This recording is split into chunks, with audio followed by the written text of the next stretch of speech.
Men. Ertalabdan kechgacha bolalarga qarab, sizlarning aytganingizni qilgan. Men eshak emasmanmi? Men ham eshakman unda.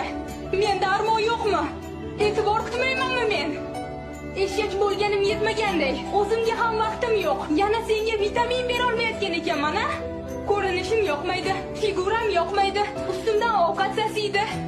Men senga turmushga chiqishimdan oldin bunday emasdim. Meni bu ahvolga solgan sensan. Sen, tushundingmi?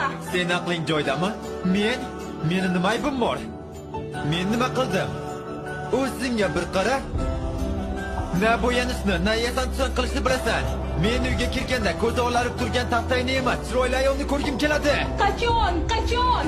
Seni kiringni yuvib yurib bo'yanamanmi? Yo bolalaringning orqasidan yugurib yuribmi? Yoki oshxonada yurib kiyinamanmi?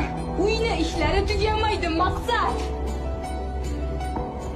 Sen bilan gaplashgim kelmayapti. Albatta gaplashging kelmaydi, albatta. Men qiziq emasman-ku senga. Bilasanmi nega? Sababi sen alohida rivojlanib ketgansan. Meni bu oshxonaga qamading-da, o'zing bo'lak ketding. Men bu yerda bolalarni tug'arkanman, katta qilarkanman, boqarkanman, uyda o'tirarkanman. Sen bo'lsang yurasan.